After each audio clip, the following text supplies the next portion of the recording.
Well, let me start with who I am. I'm Peter Coyote. When you see me wearing this, my Raksu, I'm Hosho Peter Coyote. My Buddhist name is Hosho Jishi. It means Dharma voice, compassion warrior. And my teacher gave me that name many years ago when I sewed my first Raksu, which at that time was blue, and agreed to live by the Buddhist precepts and vows.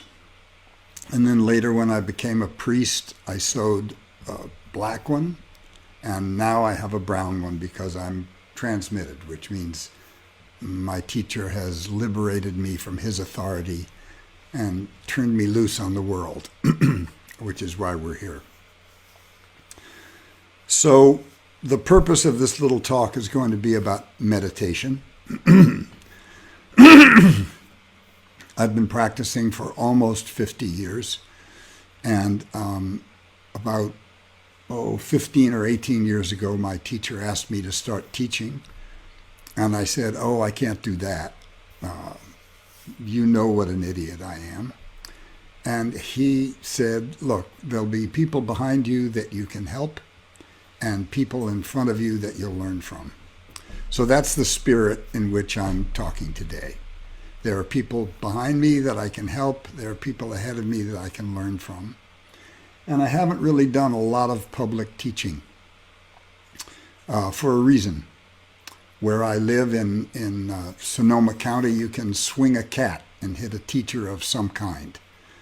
And I thought there were plenty, there were enough. And for people to come to me for counseling or want to talk about stuff, I prefer to do it as what we call a Dharma friend, which means a peer. We're on a horizontal. Instead of me being elevated above you as a teacher, I'm like an uncle or a pal, and we discuss stuff together. And so that's the way in which I want to do this today. So I'm going to hit my little chime, which is how we open a Dharma talk. And I'll close this little Dharma talk with another chime and a 3-sentence prayer, which I'll invite you to join me with. So here goes.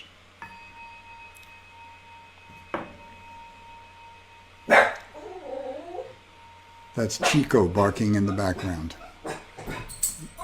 My dog needs meditation, but will never sit still. So, meditating, what is it and what is it for?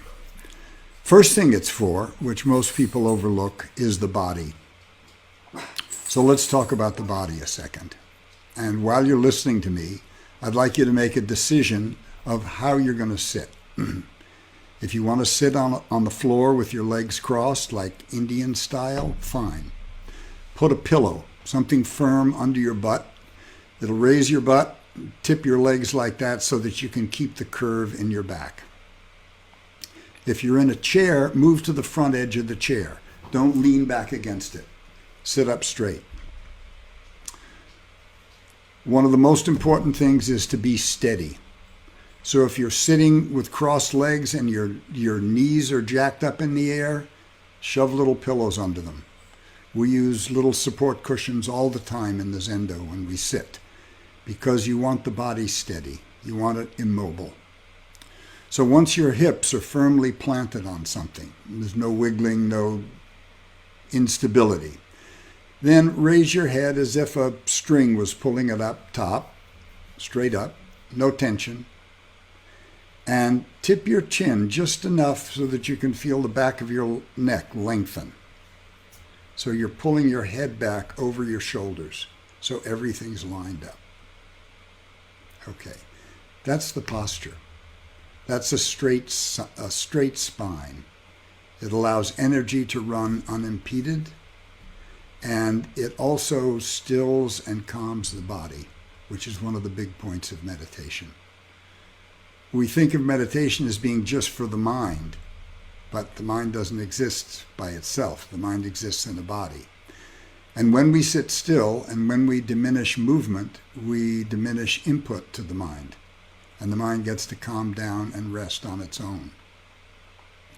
Now so this form I've showed you is really important for a couple of reasons. I'm going to show you one other form, which is called a mudra. And this is what we Buddhists do with our hands when we meditate, what Zen Buddhists do.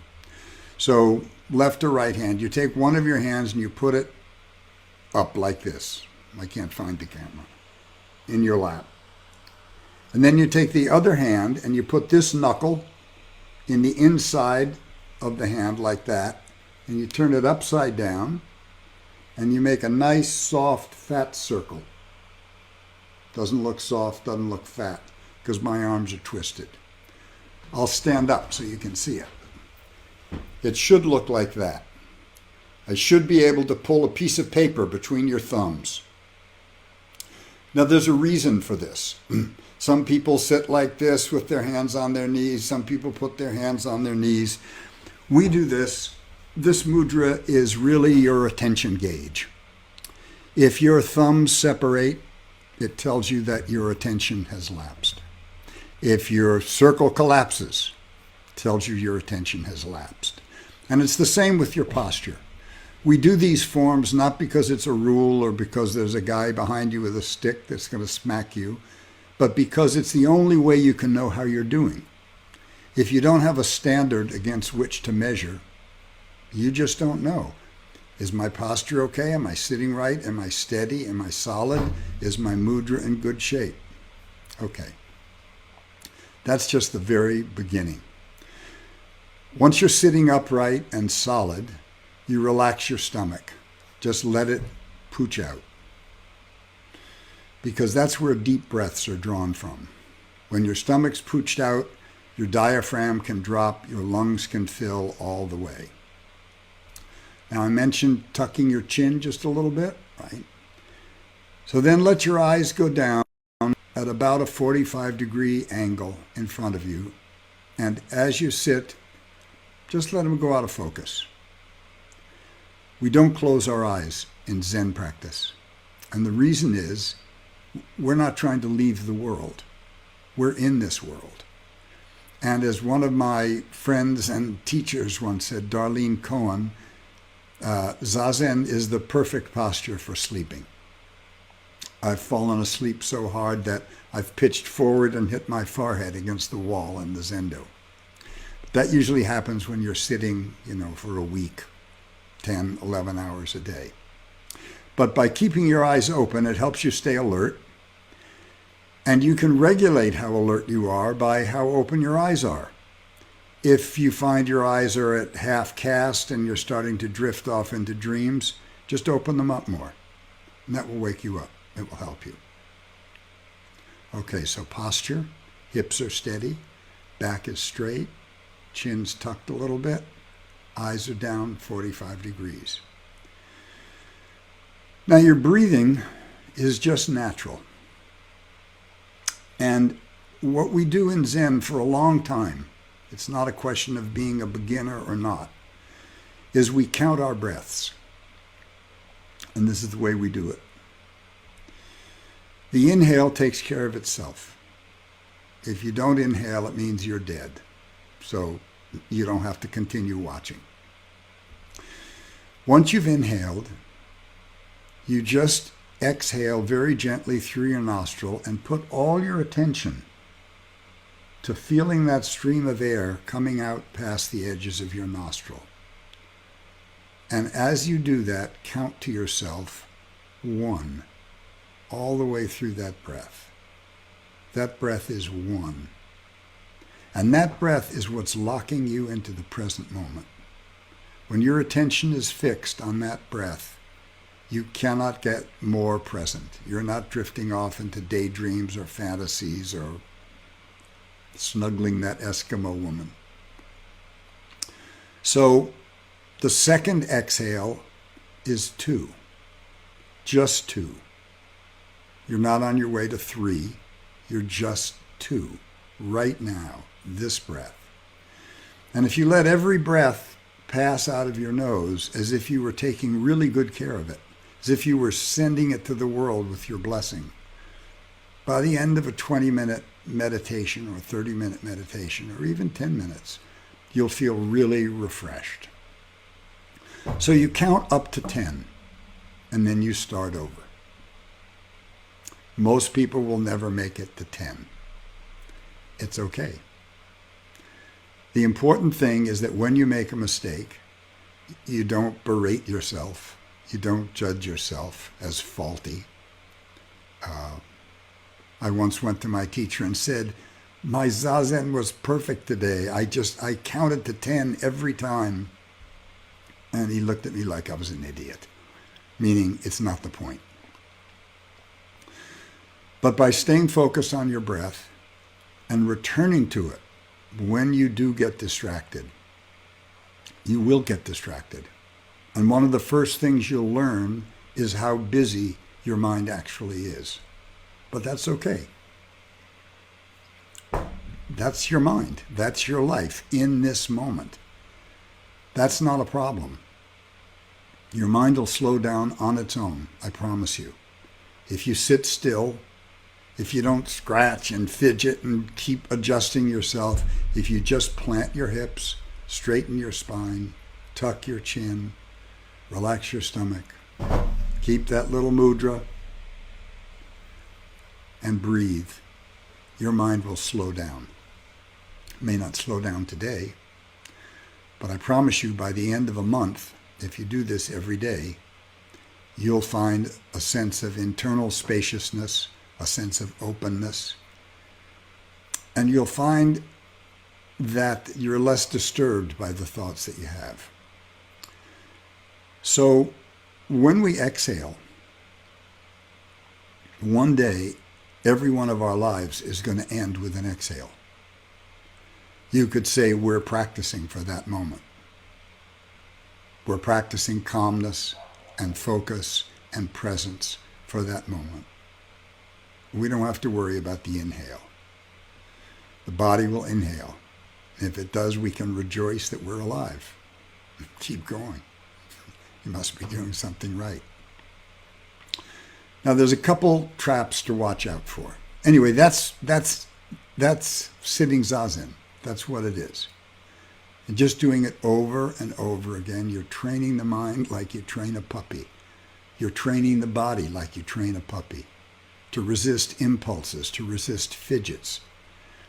So technically, we could say that by putting a part of your attention and awareness on your posture, your breathing, this mudra, for those of you who are showing in late, they're coming in. Hello, hello, hello, hello. Emmanuel Hart, hello, welcome. By putting your attention on your posture, your breath, and your mudra, you're actually sequestering a certain amount of awareness so that your mind can't seize it and run away with you. For instance, there's a huge difference between getting locked into a thought where you're saying, "Guy, if that guy ever talks to me again that way, I'll slap him into tomorrow." That's being hooked. But if your attention is sequestered on your posture and your breath and your spine, that's a little perch to sit on, and you can watch those thoughts. And you can be aware that, wow, I'm really angry. Where in my body is that anger operating? What part of that little fantasy triggered me? What set me off? And we all know how close to impulse we're wed. You know, someone cuts us off in a car and we've flipped them the bird. And we don't stop to think that that's really close to pulling a trigger. The impulse is no more than that. So one of the first things we learn as Buddhists, and we accept by sitting intimately with our minds every day, is that we're human beings. And everything that any human being can think of, feel, want, hate, can blow through our minds. And if we know that, we can be on guard. We can stay sequestered. And we can watch what comes up through our minds and decide, am I going to let that sentence out through my teeth? Am I going to act on that impulse, or am I not? And all of a sudden, you're in the driver's seat. Doesn't matter what your mind does. Doesn't matter what you're thinking. The awareness that's observing it is like you in a movie theater. The awareness is a movie screen. The thoughts that are running across it are a movie. You don't have any trouble watching a movie. You watch a movie because you know it's a projection. And some part of you goes, oh yeah, this is a projection. Well, your thoughts, feelings, impulses, sensations are no different. And so by repeatedly keeping yourself in the present moment, by attending to your posture, by attending to your breath, by attending to this mudra, you train the body to stay in the present moment. And then you have a basis from which to watch your thoughts. So Michael Pollan, many of you may know him as a food writer, very brilliant guy. He wrote a wonderful book called Change Your Mind. It's about the use of psychedelics and the renewed interest in psychedelics. And he asked me, I wrote a blurb for his book. But in that book, he pointed out something really interesting.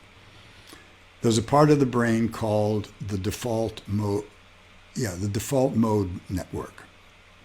The default mode network. This is where your brain goes on default automatically. And what that network does is it stops us from being high. Obviously, if our ancestors were so fascinated by the beauty of the environment, they could easily be distracted and eaten by a lion.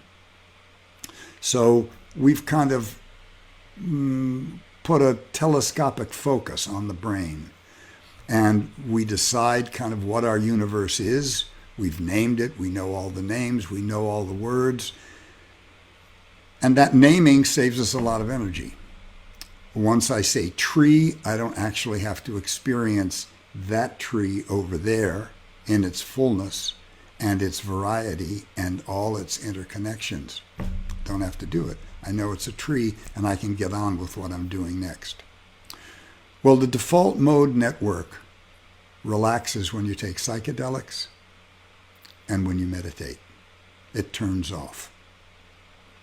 So it's important to know that when that turns off, you're going to sink into a larger, formless kind of awareness. It's not something you do. It's something that happens when you deeply and fully relax. Think about that. If you come to meditation because you want something, you come with an idea of you over here and the thing you want over there, very difficult to get them together. If I come to my cushion wanting to be enlightened, I have an idea of myself over here and I have enlightenment over here, they're not going to come together. This is not about you, what we call our small mind. You don't sit zazen. Zazen sits zazen.